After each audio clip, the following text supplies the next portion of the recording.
מעניין לספר שהוא קודם שהוא יהיה כאילו... הפריימר הוא לא ספציפי, זה אומר, נכון? הפריימר לא היה ספציפי, לא זה אומר.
Okay, I'd like to start. First, I'd like to apologize for being late.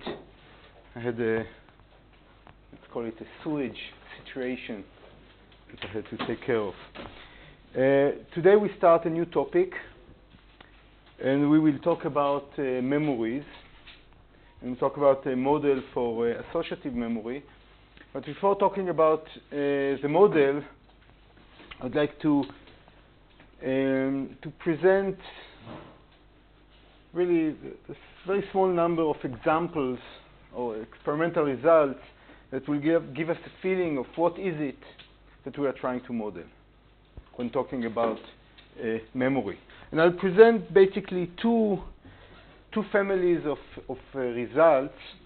One is about the neural activity.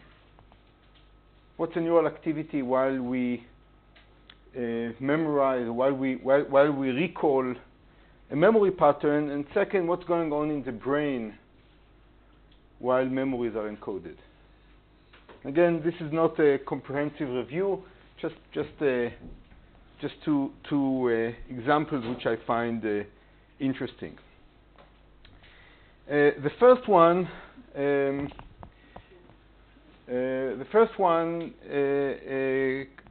example comes from a series of rather interesting experiments that were done by Yitzhak Fried and colleagues.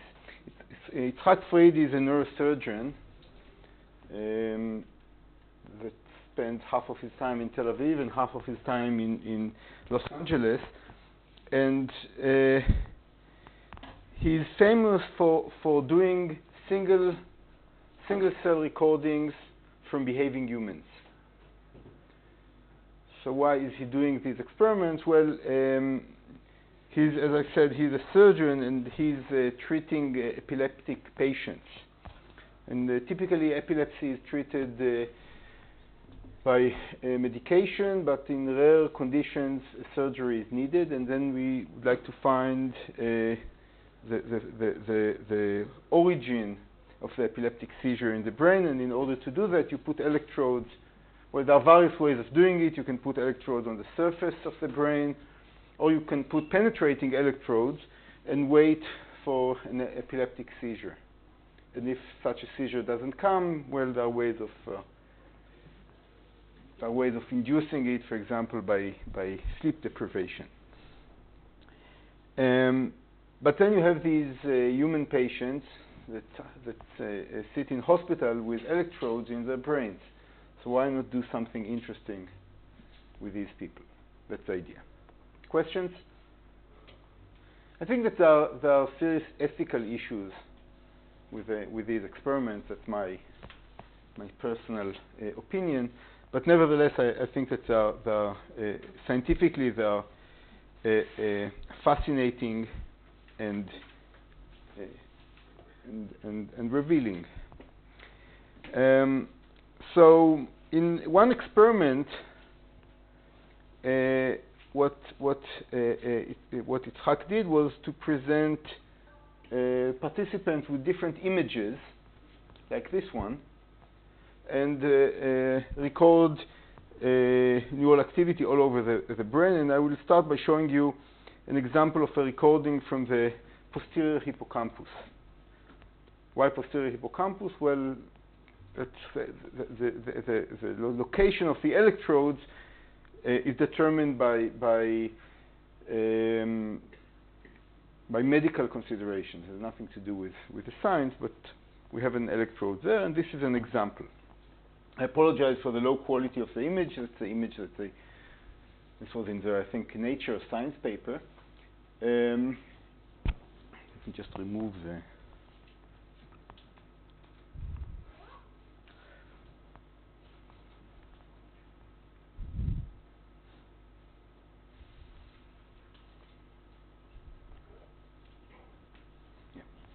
So what you see here, these are raster plots in response to the presentation of different images.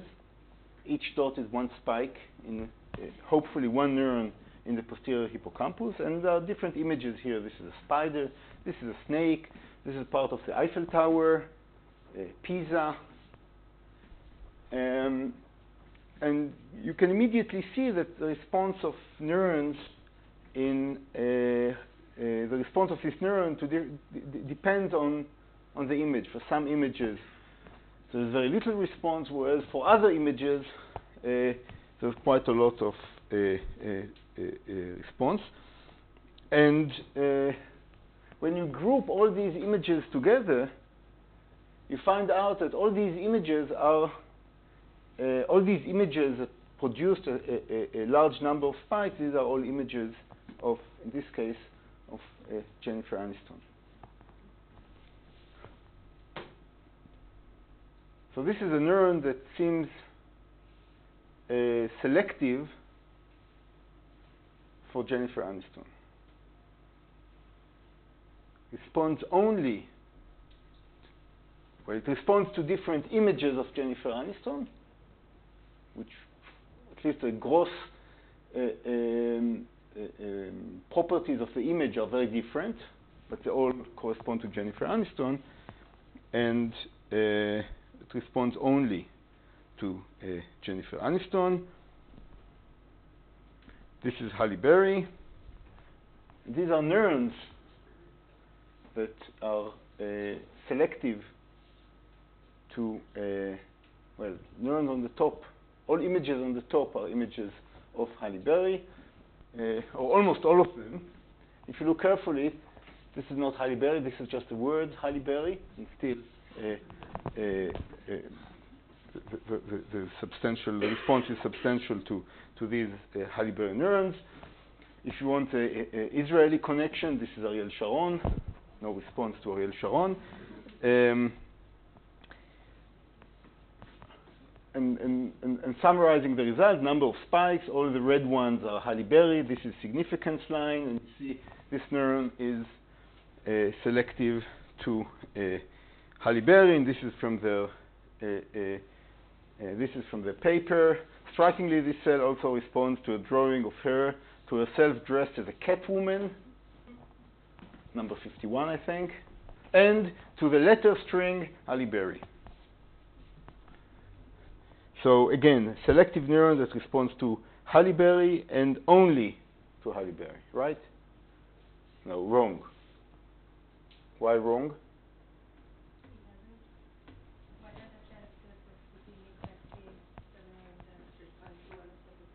Right. So in these experiments, a finite number of images was presented to the subject, to the participant.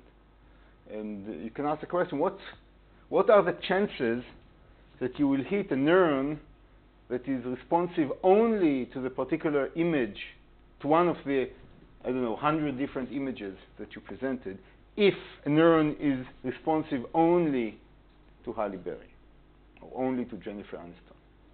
So most likely this neuron would respond to other images or other concepts that we have not presented. Well, not we, they have not presented to the participant. Nevertheless, there is a striking selectivity. I mean, at least out of these 100 images, it only responded to a particular concept. So the image that emerges is that from these experiments that representation in the brain is rather sparse. That is, to each concept, a small number of neurons respond to, but nevertheless, still a large number of neurons respond to each concept, and many concepts are likely to elicit activity in each neuron. Questions? So this is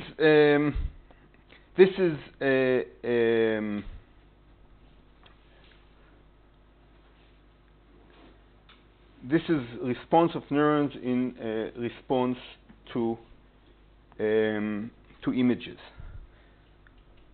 So this is an example, if you like, of selectivity. It's not exactly selectivity, because I guess that if you've never met or you've never seen Jennifer Aniston or Halle Berry before, then you would not see these kinds of patterns in the brain. So they're more likely to be elicited by the memory of these actresses. But this is not a direct memory-related experiment. The next example that I will present, again from Yitzhak Fried, is revealing about what's going on when we remember something. And for this,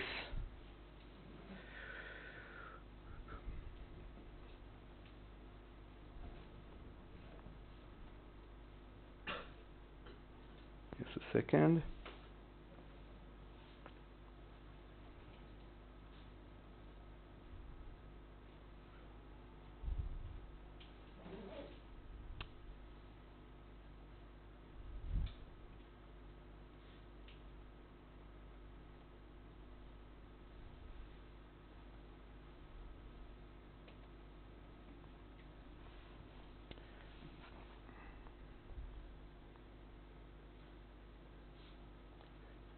So what you will see here is the response of a single neuron, this time from the entorhinal cortex, when the patient is watching short video episodes.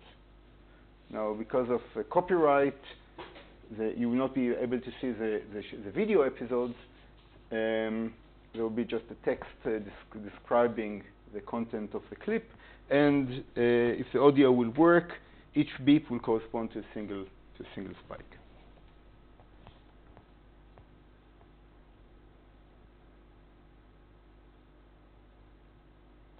The audio doesn't work, so let me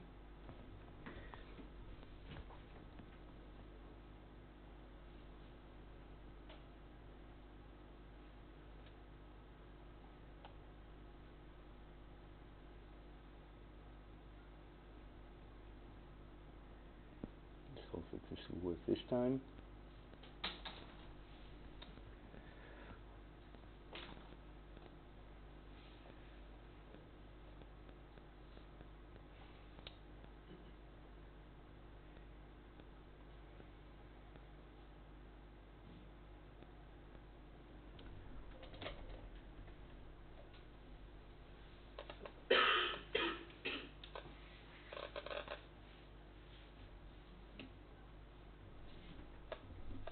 Working on my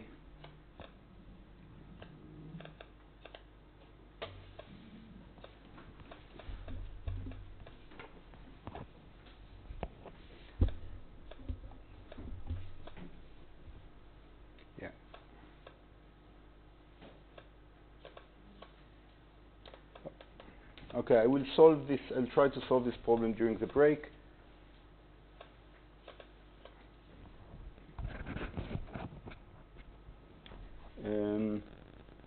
So this is a response to the Simpsons.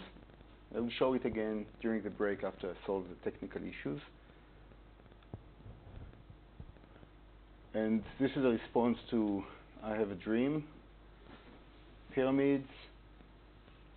So the same selectivity that we saw previously for Jennifer Aniston, this time it's selectivity for the Simpsons.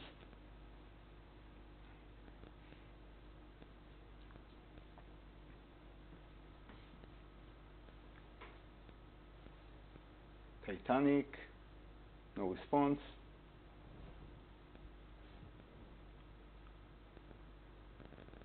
And again, when the same episode from The Simpsons is presented, this neuron fires substantially. How old was the subject? Just a second.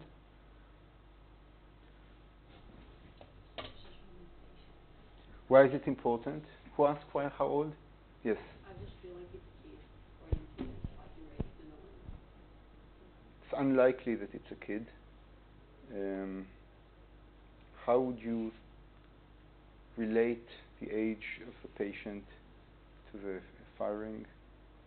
If it's related to the hippocampus, I guess that it's related to things that he was exposed to before.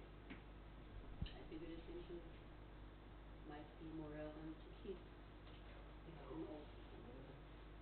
People from the 19th.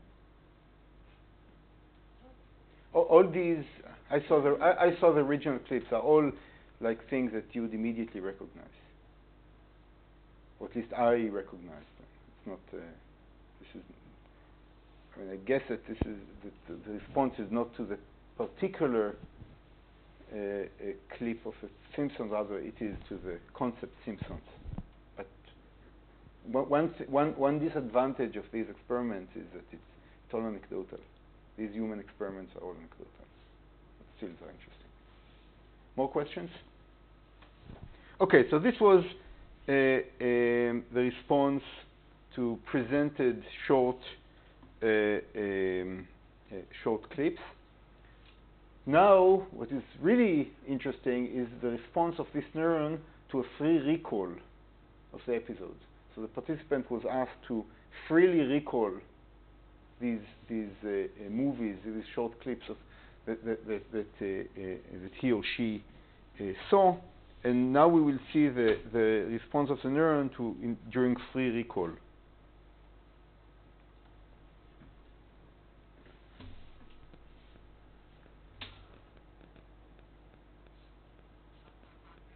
So this is saying something about New York. No response.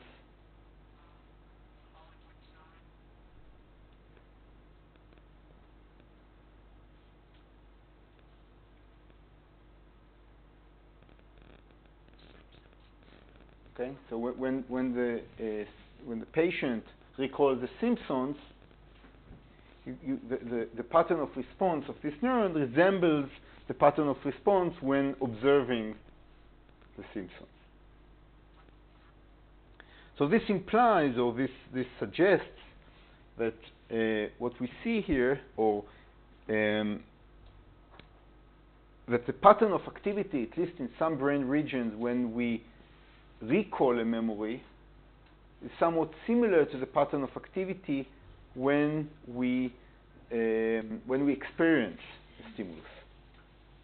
And this is something that I would like you to bear in mind, and we'll get back to when we will talk about modeling of memory.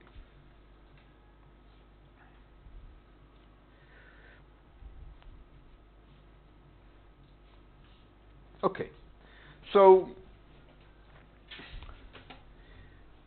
far we discussed the electrical activity of neurons in the presence of or in response or when recalling memories, as opposed to when observing different stimuli. The question is, what's going on in the brain while we memorize something? What are the changes, what are the physical changes in the brain that underlie memory? So the first physical model or theory for memory is from the 17th century, and this is a theory of René Descartes. So he was very interested he was interested in many things, but he was also interested in the brain and in memory. And I'd like you to read this small passage about how he thought about memory. So the idea was, well, before talking about memory, he didn't know anything about neurons. Neurons is something that is a concept that emerged in the turn of the 20th century. He didn't know anything about electrical activity in the brain, but they observed that they looked at bundles of axons, and they looked to them like tubes, and they had a theory about something that was called, it's translated as animal spirit. I don't know exactly what they had in mind, what they meant, but something like spirit that goes through tubes. And this is these spirits that move in different openings and different tubes. This is what thought is all about.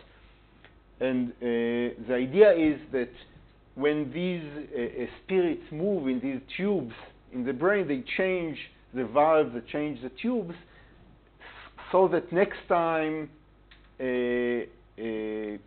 these spirits will find it more easy to move in exactly the same trajectory. So this was the idea. You can think about later, William James had the metaphor of water in a riverbed that generates a fissure, so that next time water will find it easier to flow through this river. So that's the idea that René Descartes had, and for him this was a physical correlate of memory. Changes in the valves and in the tubes that will change the flow of thought. And the metaphor that he was using for memory was the metaphor of a needle that goes through a cloth. So every generation, when trying to explain the brain, uses the contemporary technology as a metaphor for the brain. So today the brain is a computer. What was the brain like 50 years ago, before the computer? Do you know?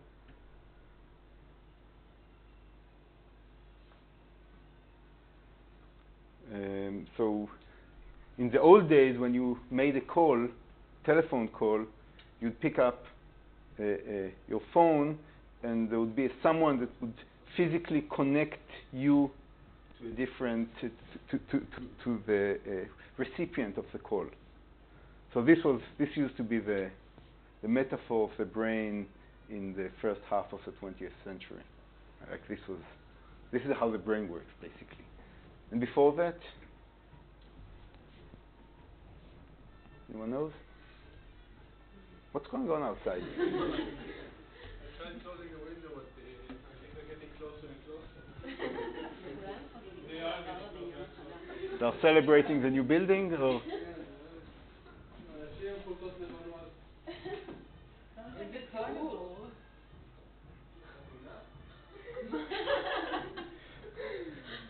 Okay, clearly it's much more interesting.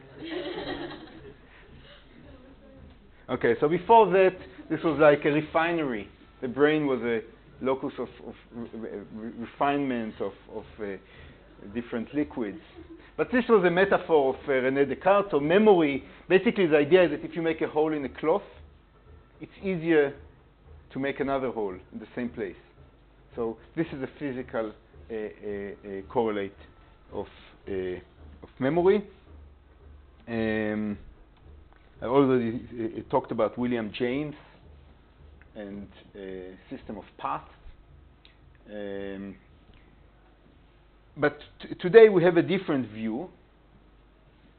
The idea is that changes in synaptic strength produce a specific pattern of electrical activity, or the action of modulatory transmitters can alter the processing of information to control behavior. So the idea today is that, well, thought is not animal spirits that are passing through tubes.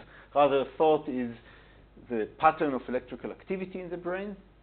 And this pattern is modulated by synaptic strength. And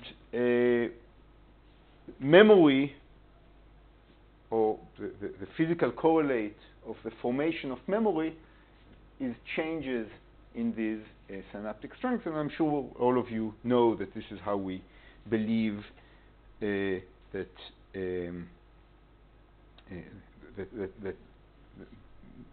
this is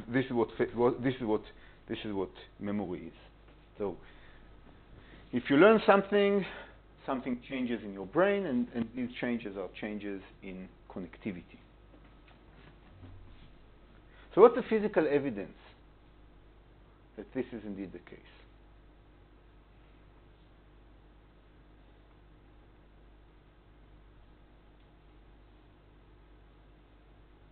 How do we know that this is really true?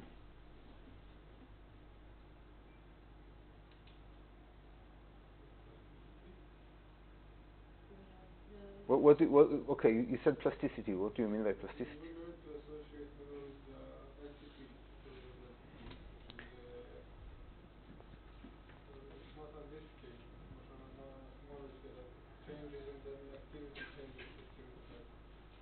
But how do you know? So LTP is a phenomenon, or it's mostly studied in slices. How do you relate? So LTP is a demonstration that synapses can change at least in the order of hours. But how do you know that it is related in any way to learning?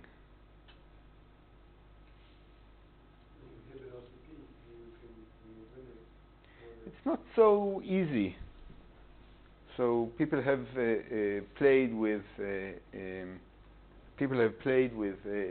LTP, and the effects on memory are rather small, typically.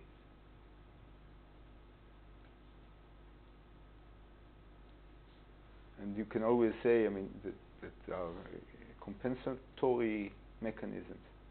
So I think that until about 15 or 20 years ago, there was rather little support for this theory. I mean, we didn't have a better theory, but support was, I would say, circumstantial. The existence, for example, of LTP was a strong support to this theory.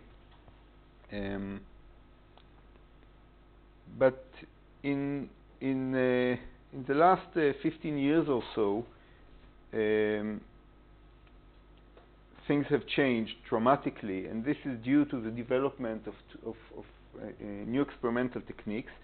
And I think the most important is our ability to image spines.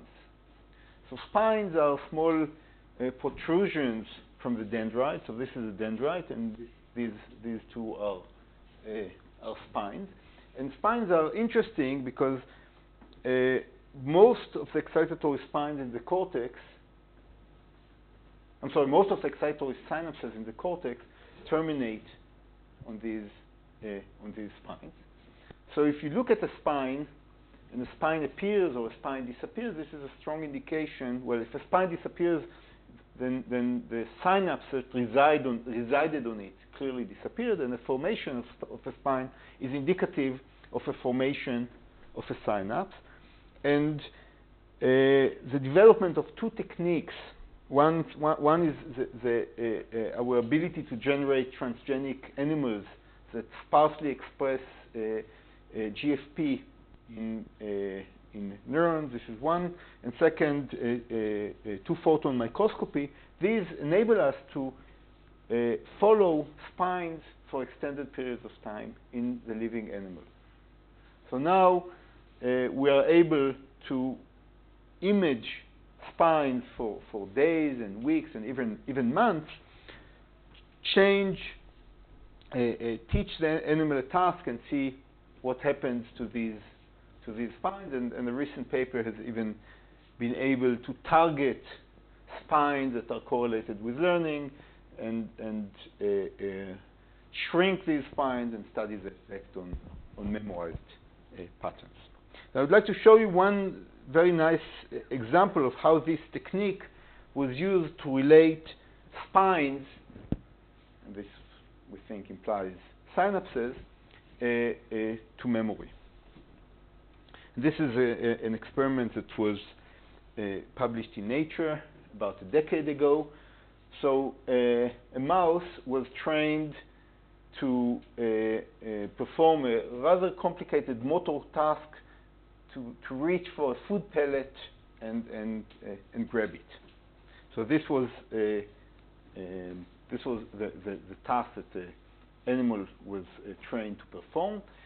And what you see here is success rate as a function of number of days, and you see that with time, animal improved, going from I don't know 27 or 28% to almost 40% success. Okay, this is not terribly interesting. What is interesting is that while the animal was performing this task, spines in the motor cortex of spines that more generally, spines in the cortex of this animal were imaged. And this is an example of a dendrite. This is a dendrite. And this is in day 0, and this is the same dendrite. And I think all of you can recognize the same dendrite a day later. And looking carefully, you see that most spines remained, haven't changed much, but there are small changes. For example, you had this protrusion. It's called podium. It disappeared. You had something here, and it disappeared. But you have a new spine here, a new filopodium here, a new filopodium here. So there are changes. And now we can try and see whether these changes are in any way correlated with a change of behavior that is with the learning. Questions?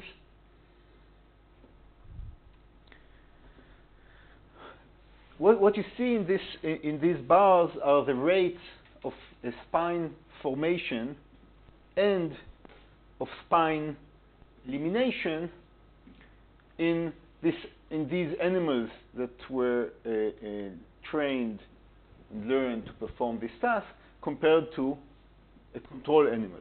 And I think it's very clear that the rate of spine formation and the rate of spine elimination is higher for those animals that were trained on this task.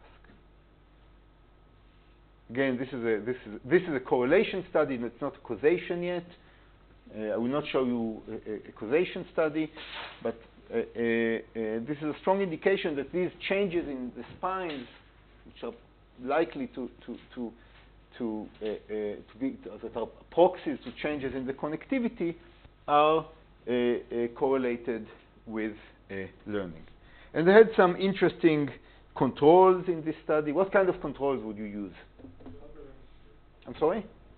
Check on the other hemisphere. Other hemisphere, okay. What other controls would you do? I'm sorry? This is without training. So do the ipsilateral versus contralateral. What do you mean calcium uncaging? We can do that in order to grow new spine. So like how would you do it in these in vivo experiments?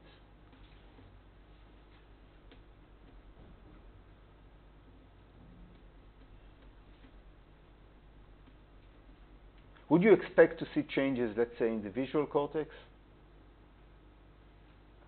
So, again, related to what you said, Musa. So, Musa, you said this should be in a brain region that is somehow related to the task. So, for example, you expect it to be in the contralateral side and not in the ipsilateral side. Similarly, you would expect it to be in some brain region that is related to the task. Let's say, well, I know it. Okay, I will not say, I'll not give you the answer, but not in, I don't know, olfactory or auditory cortex. And indeed, so these are examples. So this is the ipsilateral motor cortex. So these are in the motor cortex, these changes, but you can also do ipsilateral. You can do somatosensory, and you can do just away of the out of the motor cortex. Another control that I like very much is this one. So a subset of animals fail to learn the task. Actually, they failed, and at some point they just gave up. And again, in these animals, there was no change in the rate of formation and elimination of spines. So I find this, I absolutely adore this paper. I think it's extremely interesting and a very strong demonstration of the relation between synapses and learning and memory. Questions about this paper?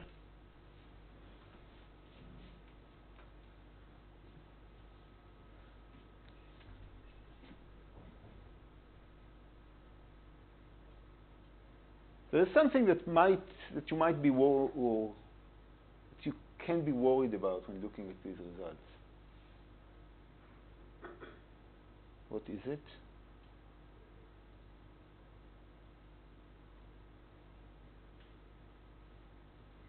The changes at the uncontrolled So the control. Why are you worried about the control? The changes in the control?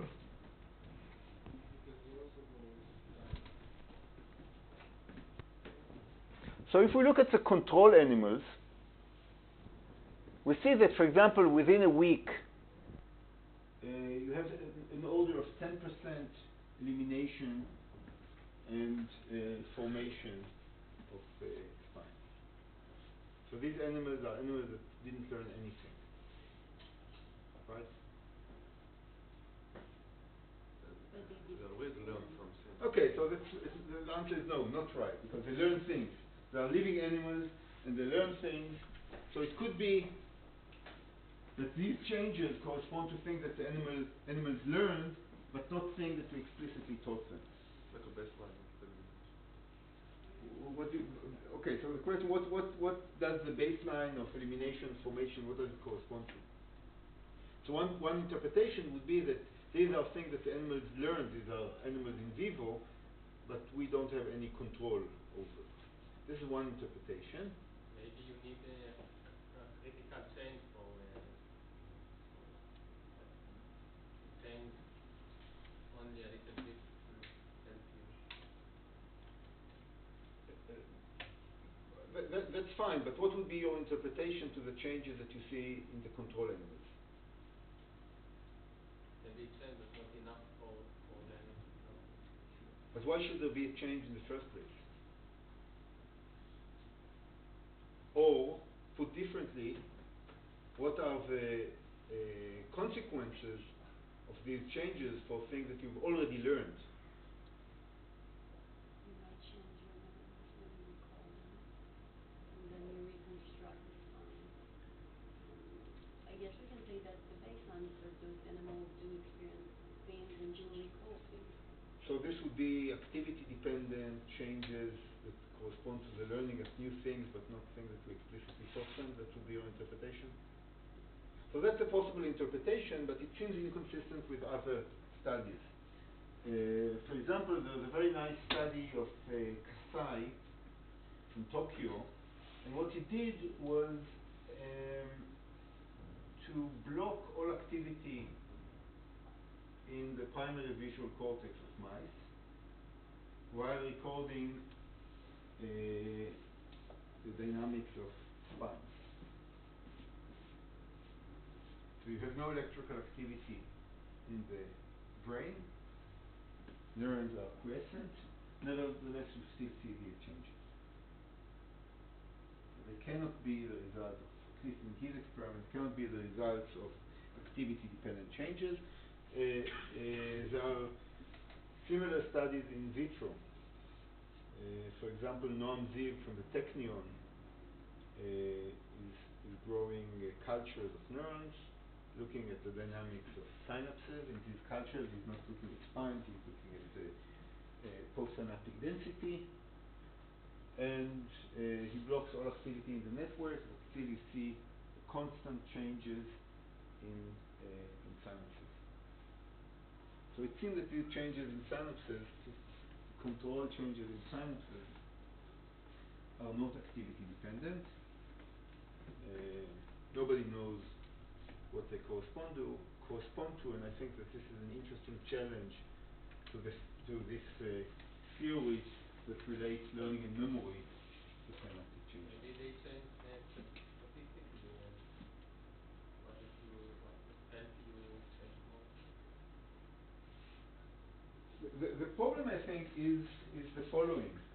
Look at the time scale. So you have like 10% change within a week.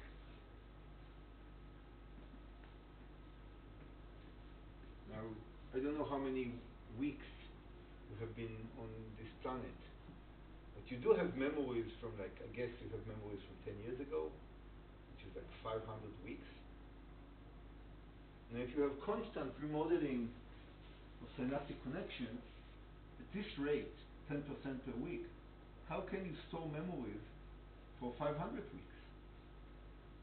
I think this is the challenge. Yes?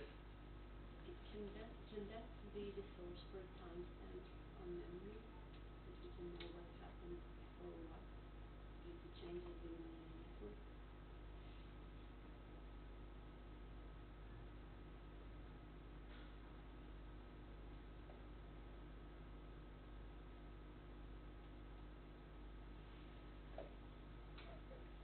The easy answer is I don't know.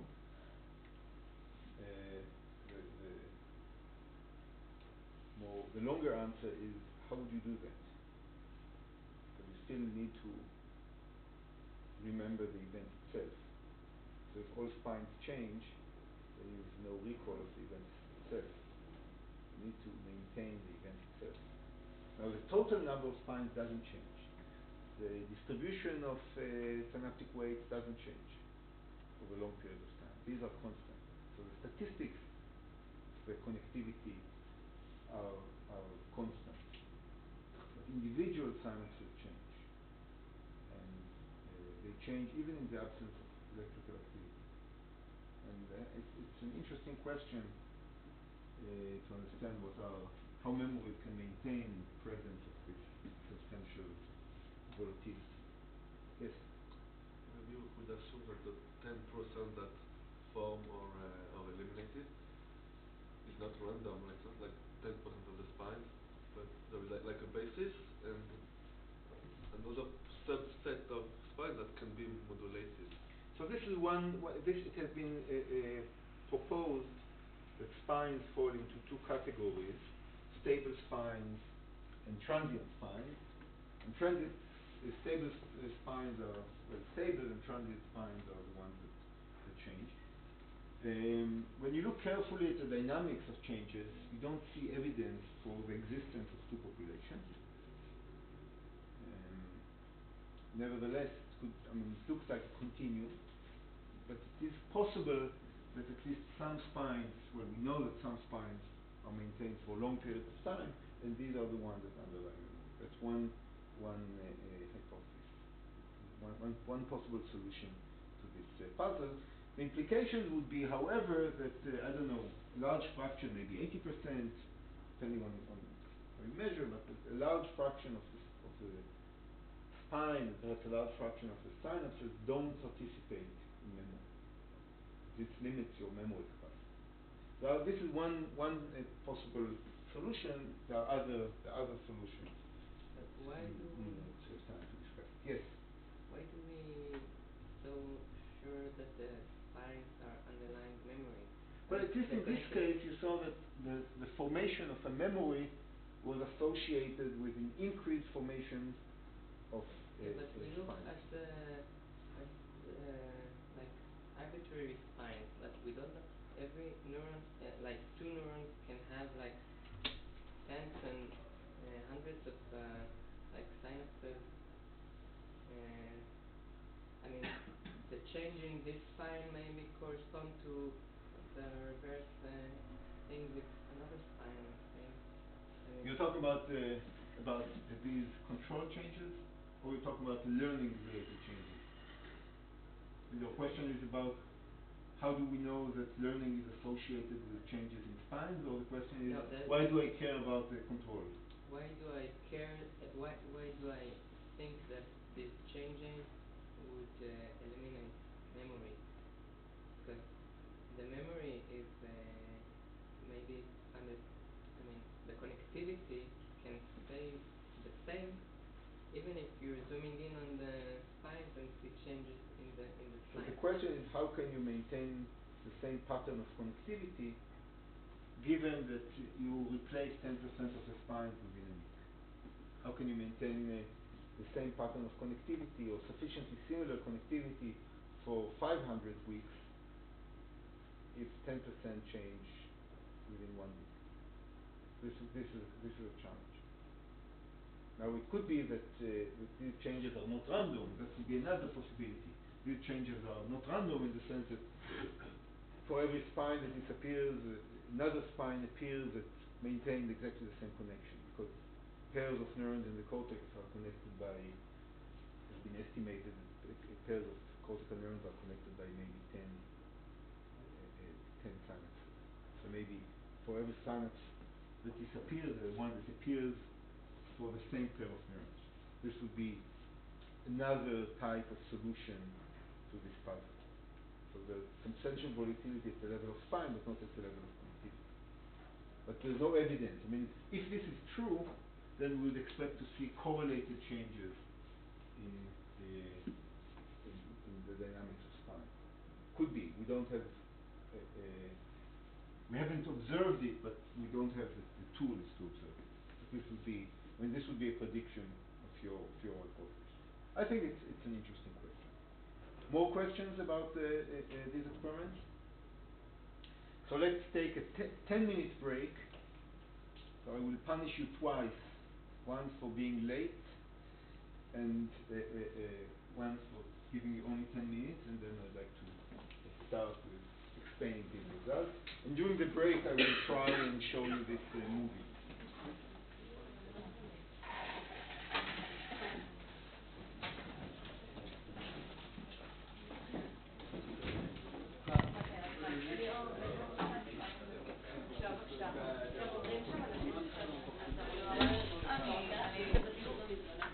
כולנו ישבנו והתארגנו ככה. כן, לא במהלך השיעור, אבל כשזה קרה, שלא יהיה לכם זה. פשוט תכניס את זה.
השאלה כאילו, אלה שעשו את הביצועים הם עדיין נפרדו? המקרים האלה? ספיינינג. כן. זה לא משהו it's not something that I know that has been done, but what people have done is target specific spines that were enlarged, not generated, but enlarged during learning. So they targeted these specific spines and shrank them, and then memory was lost.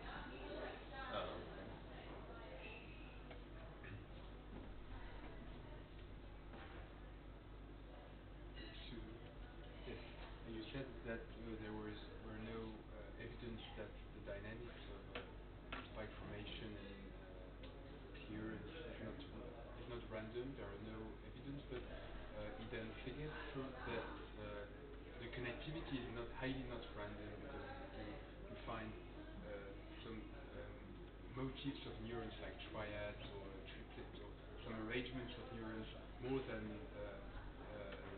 expected in random networks such as distance-dependent random networks. So if the connectivity itself is not random, you can suppose that the dynamics of the connection of the synapses is not random as well. That would be one interpretation. This doesn't mean that the turnover spine is not random. We could have a non-random connection with a random turnover. So you can think about two mechanisms. One mechanism is a mechanism of memory formation, which is non-random, it generates patterns, and the mechanism for forgetting, which is random. So you say that the existence, so there is support for learning-related changes in connectivity. For example, the one paper that I mentioned. So this would result in non-random connectivity.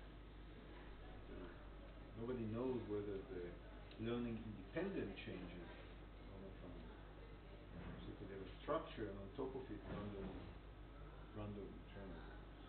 And again, I'm not saying that this turnover is not random. Is indeed random, but we don't know. There's no evidence that it's not. And do we have reason to think that in humans, for example, we have a better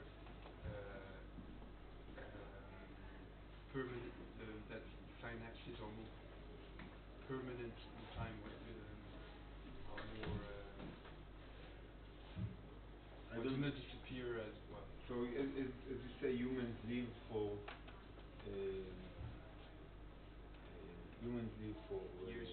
years and years, an order of magnitude longer than mice. So you would expect things are more stable. I don't know. I don't know if this is. I don't know how to measure it, because these experiments are done on transgenic mice. You don't have transgenic humans.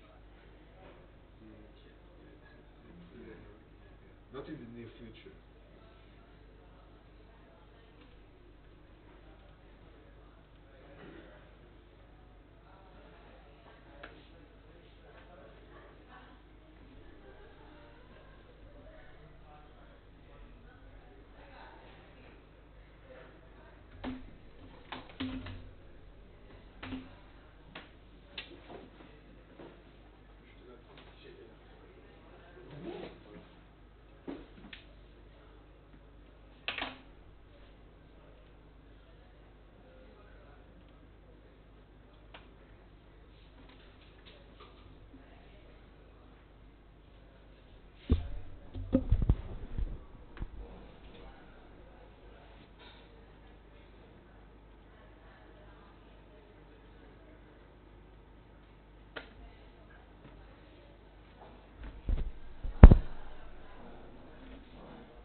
עשיתי על המחשב הזה,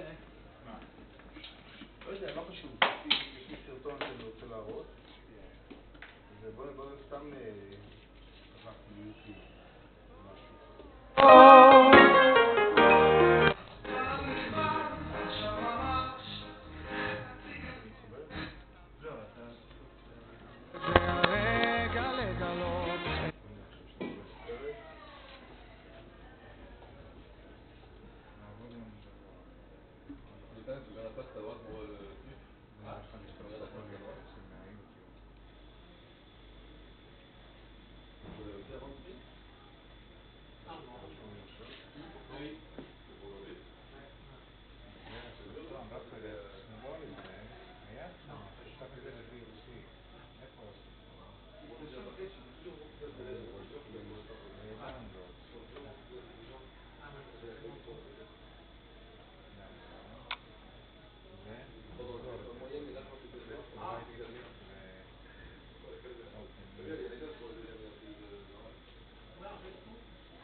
כן, אבל אף אחד לא נמצא את זה, לפחות אם מקווה שיהיה.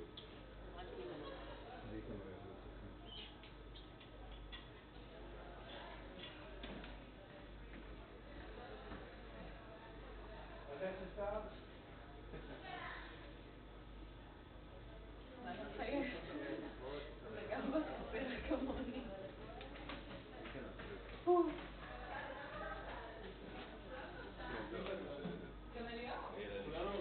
תקן.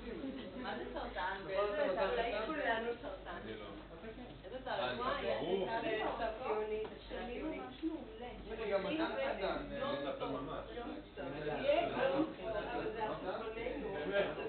אבל רגע, מה איתי? את לא. איתך לא מפריע. אני הראשון לשני. אתם תדעו את זה, כאילו אתם תעשימו גם אילנה וגם מתן סרטן.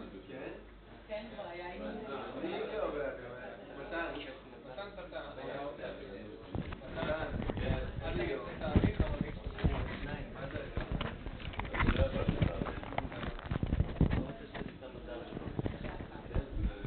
I'd like to start by showing you this movie again.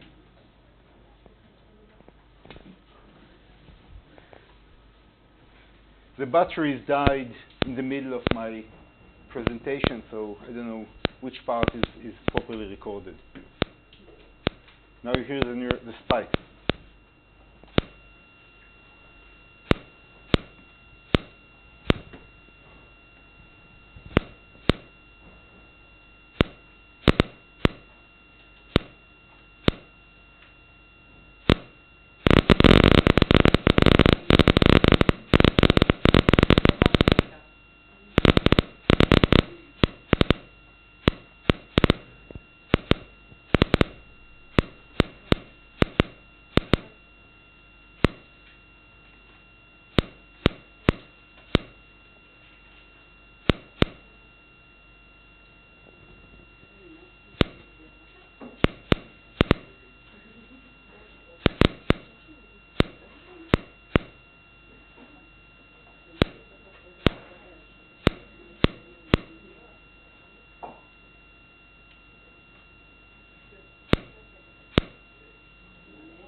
Now we free recall.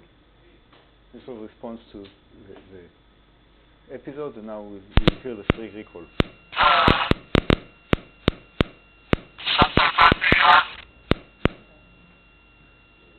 That's a patient.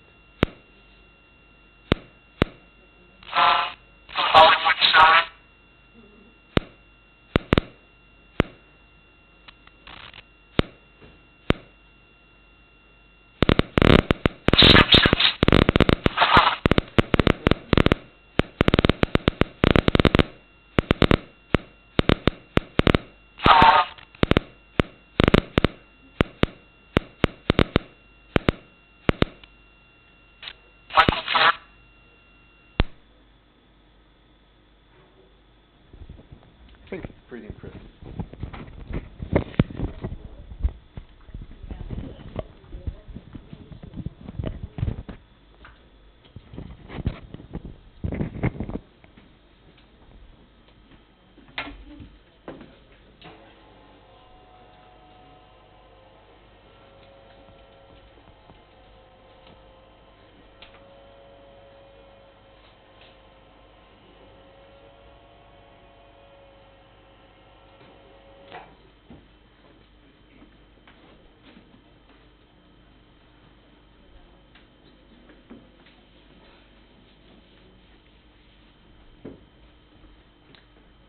So how are we going to model it?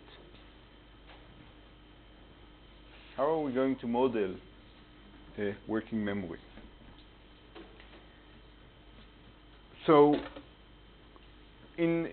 so far we spoke about two kinds of computations. One that is done using attractors, and one that is done using the transient. And when talking about working memory, when talking about associative memory, these long-term memory that we are currently considering, we will think about memories that are generated by or the computation of memory and memory recall will be done using attractors. So the idea is to construct, or the challenge would be to construct a connectivity matrix such that the dynamics will converge to a desired attractor which corresponds to a memory pattern. So the idea that is the following. We can think about the different states. This would be like a drawing of the different states of the network. The network is multidimensional, but I'm limited to drawing 2 dimensions. And the dynamics of the network will have multiple attractors. These dots represent attractors. And from any initial condition, the dynamics of the network will converge to a different attractor. So if we start from this region, dynamics will converge to this attractor, whereas if we start from this region, the dynamics will converge to a different attractor. And each of these attractors, these will be fixed point attractors, will correspond to a different memory pattern. So this would correspond to the memory of Jennifer Aniston, and this would be to the memory of, Ariel Sharon. And the idea is that around each of these attractors, we have a basin of attraction. We have different states of the network that all of them lead to the same attractor fixed point. And the challenge would be to find a way of constructing desired attractors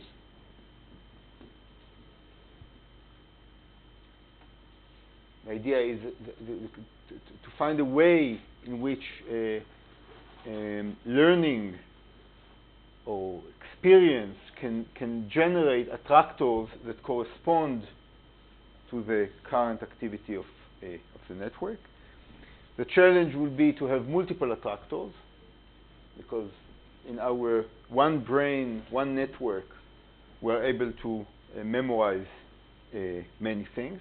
And we would like to think about ways of constructing these attractors in a way that is biologically plausible. And the model that we will study is an old model. It's called the Hopkin Model. It's a very elegant model that had a lot of influence on the field of computational neuroscience and computational cognition, and people have been studying different variants of this model for several decades now, but we will only consider the model in its almost the simplest form. Yes? Are you going to teach Boltzmann machine? I'm sorry? Are you going to teach a Boltzmann machine? Boltzmann machine. What is the question? So are you going to teach Boltzmann machines, the Hopkin model with some Hebbian? In which course? This course. Are you going to teach it? The question is whether I'm going to teach the Boltzmann machine. No, I'm not. I thought that you said that you are teaching. No. Okay. No, we I don't know, we can do it in principle. Should we?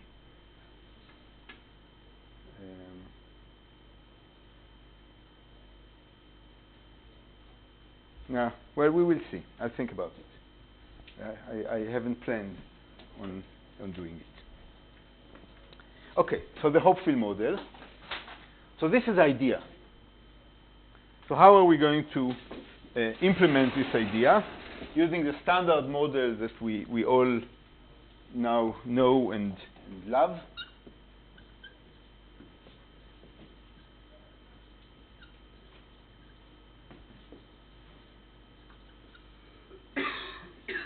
So it's called the Hopfield model. It was constructed by many people, but John Hopfield from Princeton had I think wrote the most influential paper regarding this model. I think it was cited, I can't remember if 6,000 or 9,000 times. It's a pretty cited PNAS paper. And writing the dynamical equations, you already know, Ri dot is equal to minus Ri plus G of Hi. This is the standard equation. For simplicity, we assume that tau is equal to 1. At this point, we will not need it, so we just ignore it. We will consider large networks. N is much larger than 1. And this time, we will consider a particular nonlinearity.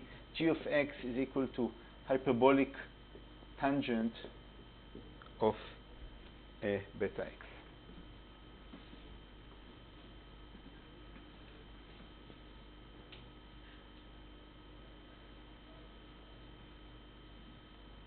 So this is x, and this is g of x. Hyperbolic tangent goes from -1 to 1.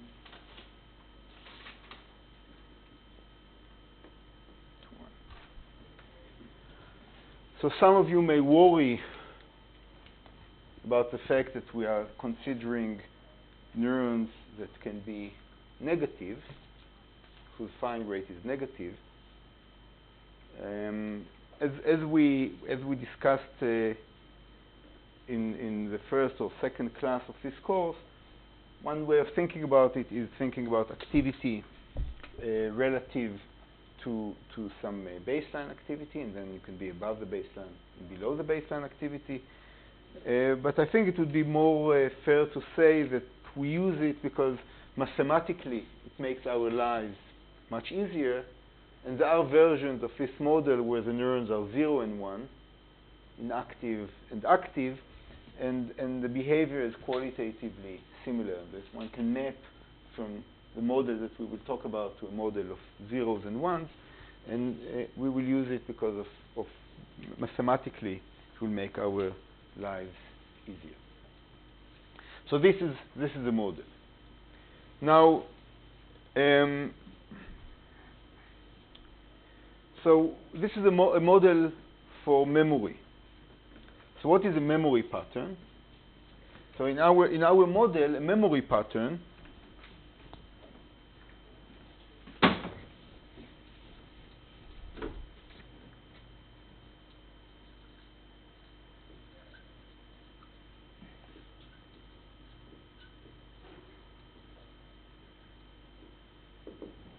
a memory pattern is a vector of activity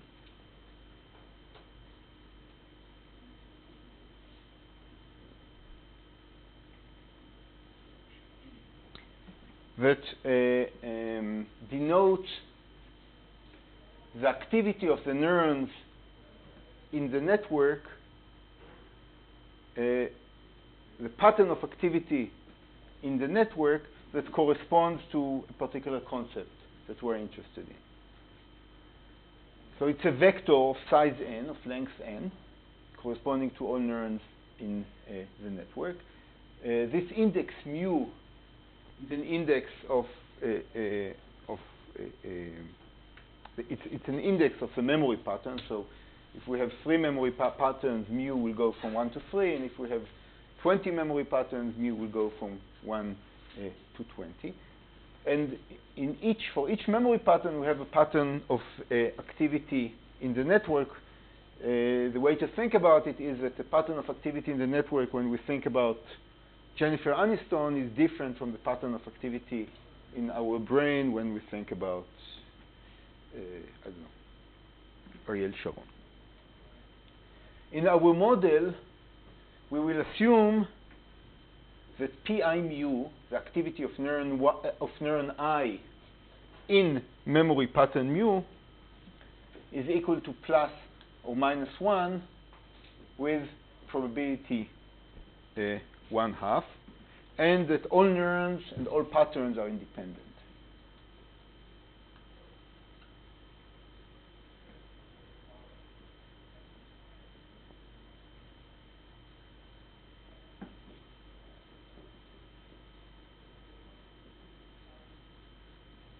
So the idea is that each concept elicits activity in half of the neurons in the network, but this half is randomly selected. And there are no correlations between memory patterns and no correlations between neurons. Let me just close the door.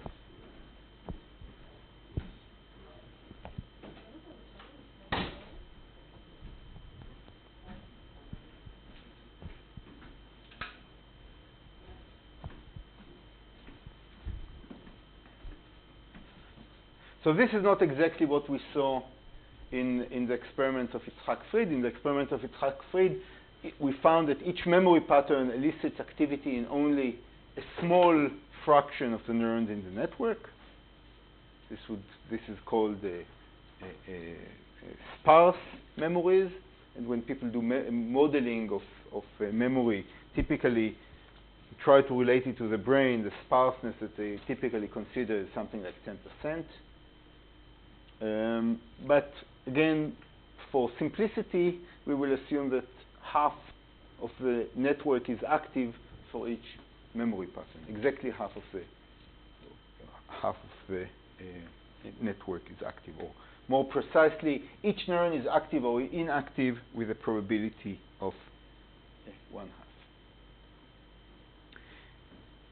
So this is a memory pattern, and in principle, we want these memory patterns to be, or these patterns of activity, to be the fixed points, to be the attractors of the network. So we want a connectivity matrix. So HI is sum over J of Jij Rj. So if this is the input to the neurons, we would like to find a matrix Jij such that these patterns will be, or something close to these patterns, will be a fixed point. Will be fixed points of the dynamics. And I'm going to propose a specific connectivity matrix. And the connectivity matrix that Hopkin proposed is the following. Jij is equal to 1 over n, sum over all memory patterns, pi mu pj mu, and we also assume that there is no self-coupling, no autopsis. JII is equal to 0. So this is the idea. I'd like to motivate this connectivity matrix, thinking about the biology. So the idea is that we have two neurons in the. Let's consider just two neurons in the network. So this would be neuron I, and this would be neuron J. And for the sake of discussion, let's assume that the way that memories are stored, or the way that this matrix is generated, is the following. I'm presenting to you, let's say, Jennifer Aniston.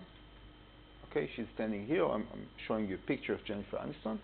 A subset of neurons in your brain is active, and this would depend on the features of the image, on the particular features of the image. And then, if two neurons are coactive, then the strength of connection between them will increase. If one neuron is active and the other one is inactive, then the strength of connection between them will decrease. And if both neurons are inactive, then the strength of connection between them will increase. So you can think about this connectivity matrix as constructed in a learning process, where every time I present a memory pattern, this mu, I make a change to the connectivity between the pairs of neurons depending on the pattern of activity in the network, which is determined by these memory patterns. And if two neurons are active, then the strength of connection between them increases.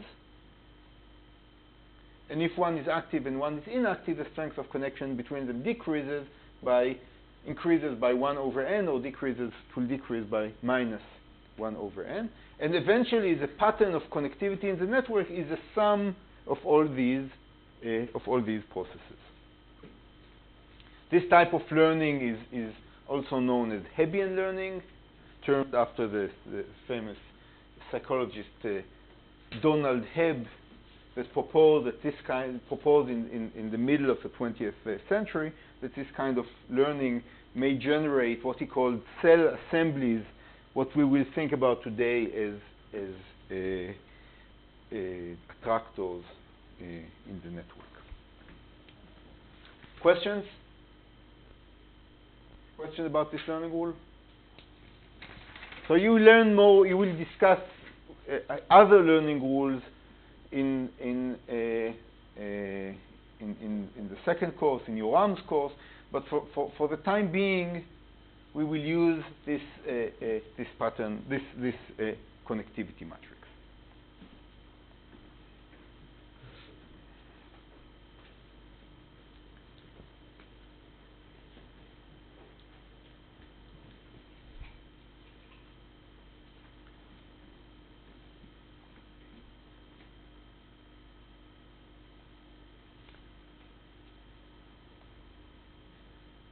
So the question that is of interest to us is whether, if we take this connectivity matrix, will these, or something similar to these, be attractors of the dynamics? This is a question that we ask. And before dwelling into proving to you the conditions in which this is indeed the case, I would like to ask you about what kind of attractors do you think this network will have?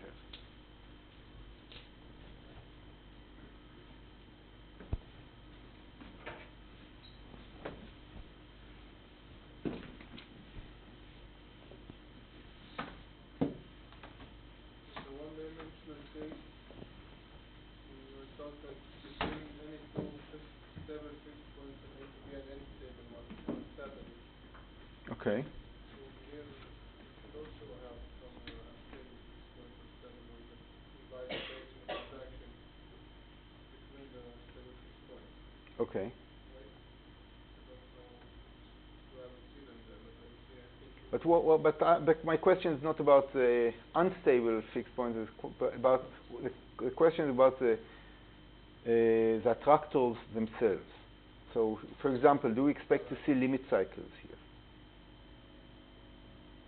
Why not?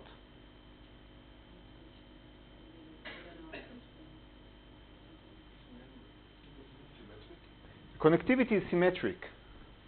Connectivity between neuron I and neuron J is equal to the connectivity between neuron J and neuron I.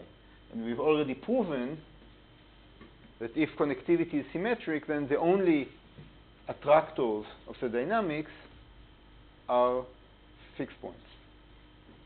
So necessarily the dynamics will converge to an attractor. Now the question is, how are these attractors related to these memory patterns?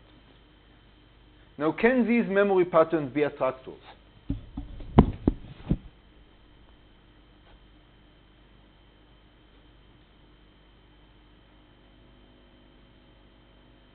Can these memory patterns be attractors of the dynamics? Or let me rephrase, why can't these memory patterns be attractors of the dynamics? I'm sorry? We had a vector of, let's say, all 1. Okay. And all would be, if I'm K-lean, so All neurons are active, okay. between everyone maximum. Yeah. Then we don't expect to have a stable fixed point, but we expect that everything will be reactive or to diverge. Why should it diverge? Let's say that all of them are active. There's nothing to inhibit them. There's no negative connection. Okay, nevertheless. Why should it diverge? Or it cannot, I'll tell you it cannot diverge. Why can't it diverge? Well, let's look at this function. This function is a hyperbolic tangent. So independently of the input, the activity of the neurons cannot exceed 1 or minus 1. Cannot be larger than 1, cannot be smaller than minus 1. In fact, for any finite input, the activity, the fixed point of this, the activity of the neurons cannot exceed, at the fixed point would be R is equal to G of H. And G of H has to be smaller than 1 and larger than minus 1. So this cannot be a fixed point of the dynamics, because these are saturation values. 1 and minus 1 are saturation values. Nevertheless, it can be that the fixed point is close to this. So let's say that the fixed point is, rather than being 1, 1, minus 1, as it should be, it's 0.99, 0.99, and minus 0.99. It's close enough. So actually, we would not be interested in finding these as fixed points of the dynamics, but something that is close to this.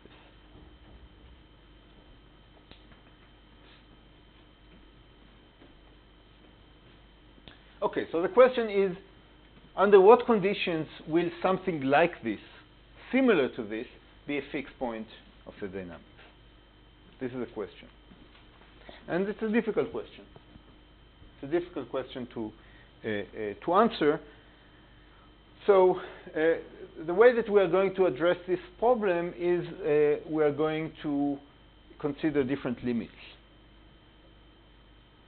And we will start by considering the limit of a large beta.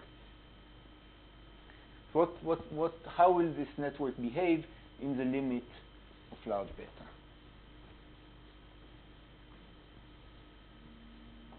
How will this G function behave in the limit of large beta? So this G function, this hyperbolic tangent, is step function. So it will look something like this.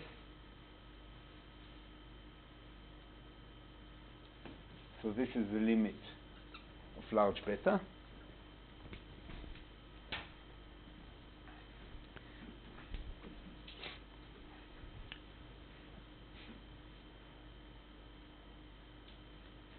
Now, assuming that g of x is now sine of x, how can we determine whether a memory pattern, so in this limit, and only in this limit, this can really be a fixed point. And the question is, how are we going to determine whether this is indeed a fixed point? What are the necessary conditions for this to be an attractor?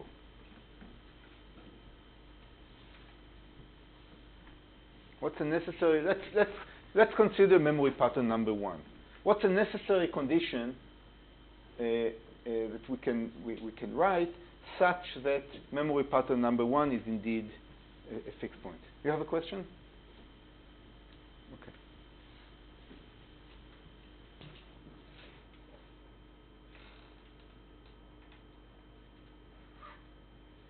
So let's write the fixed point equations. The fixed point equations are Ri is equal to G of Hi, and in this limit it's equal to sine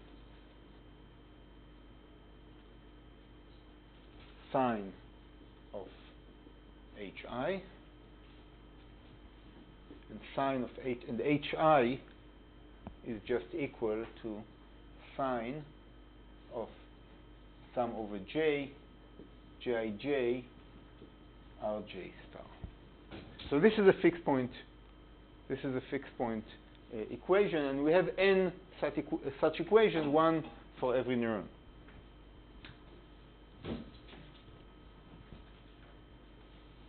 So we have n equations. Ri is equal to sine of sum over J, Jij, Rj, and we need to find the solutions to this set of equations. So how are we going to do it?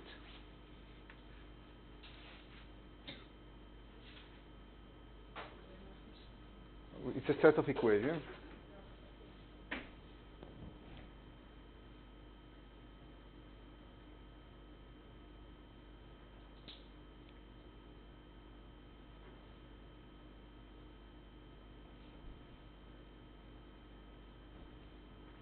Actually, it's not easy. It's not easy because it's a set of n equations and a set of n nonlinear equations. So there's no easy way of finding all the fixed points. So we're going to adopt a different strategy. We're going to test whether these memory patterns are indeed fixed points of the equation. So rather than looking for all fixed points, we will test whether these are indeed fixed points of the dynamics. Whether these are indeed fixed points of the dynamics.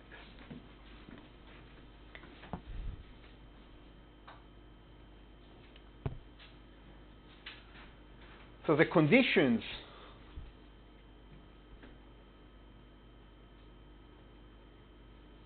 so memory pattern mu is a fixed point if and only if pi mu is equal to sine of sum over j, jij, pj mu. So a memory pattern mu is a fixed point if and only if pi mu, the activity of neuron I for memory pattern mu, is equal to the sign of its input, given that all other neurons in the network are in this memory pattern. And this has to be true for every I.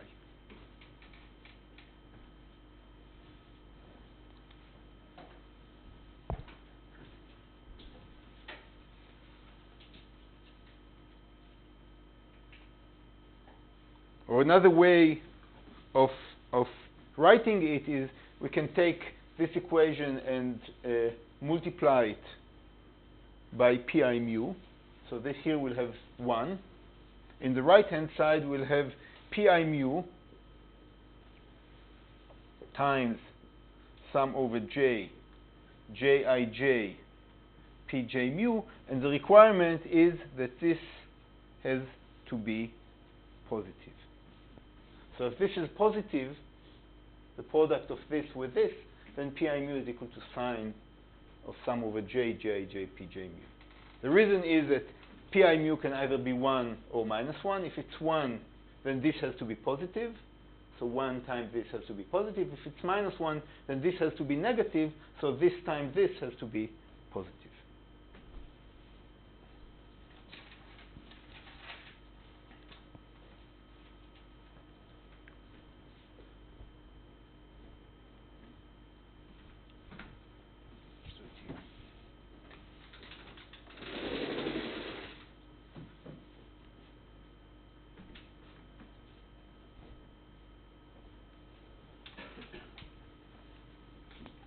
So let's consider just one of the memory patterns. Let's take memory pattern number 1.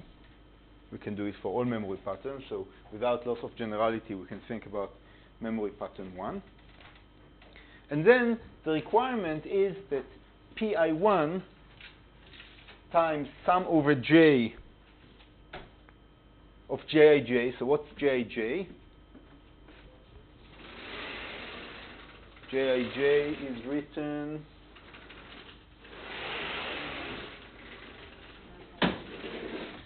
jij is 1 over n sum over mu pi mu pj mu. This has to be larger than 1. I'm sorry, this has to be larger than 0. It's almost true because we said that jii is equal to 0, right? So the ith element here is equal to 0. So this is a requirement for memory 1 to be a fixed point. The next step would be to take this sum over all memory patterns and divide it into 2 terms. The term that is associated with the first memory pattern, pi1 pj1, and all other terms. So this is equal to pi1 sum over j not equal to I. Let's take the 1 over n out. So sum over mu, I'm going to take first, and we forgot the pj1. This one, pj1.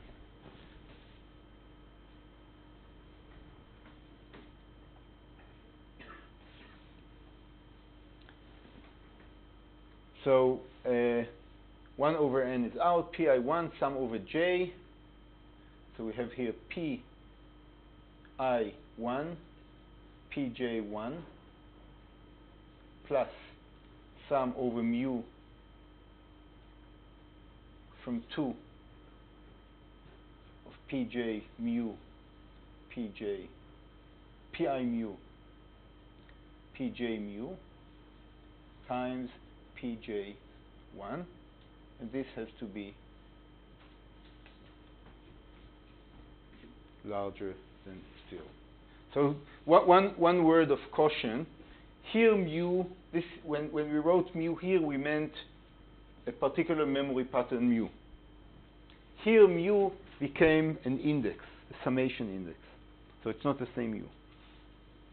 This is sum over all memory patterns coming from the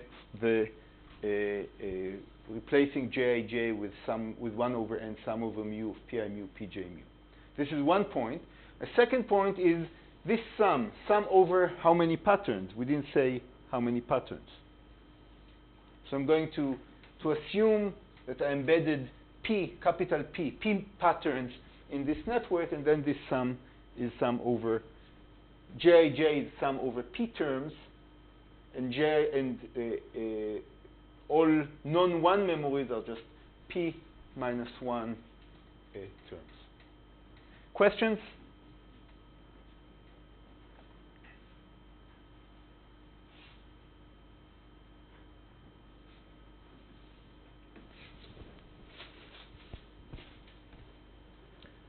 Okay. What are we going to do with this term?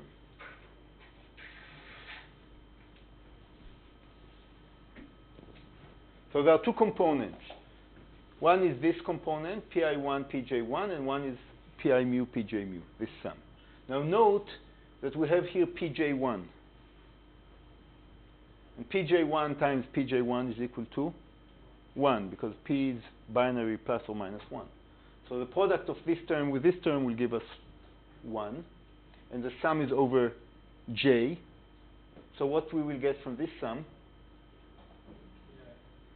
pi1 times, there are n minus 1 terms, and we have 1 over n here, so this would be almost 1. pi1. So this would be equal to pi1 times n minus 1 over n. This is a contribution of the first term. Let's do it in two stages. Okay, this would be 1 over n pi1, and here we'll have pi1 times n minus 1 over n. This is coming from the sum, plus sum over j not being equal to I, sum over mu from 2 to p, pi mu, pj mu, pj1, and this should be larger than 0.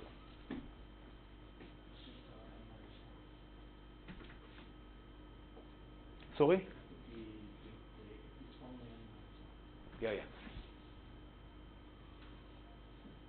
Sorry.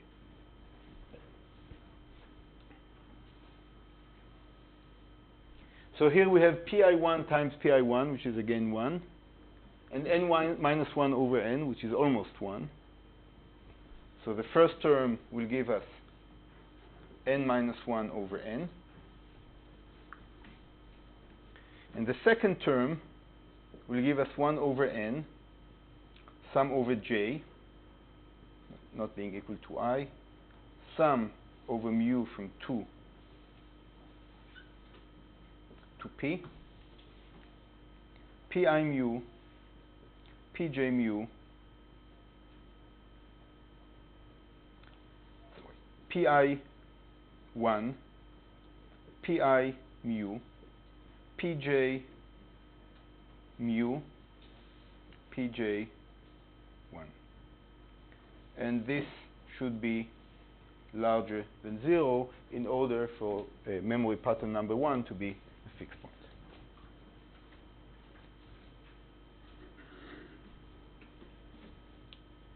And this can be we can write this as 1 minus 1 over n.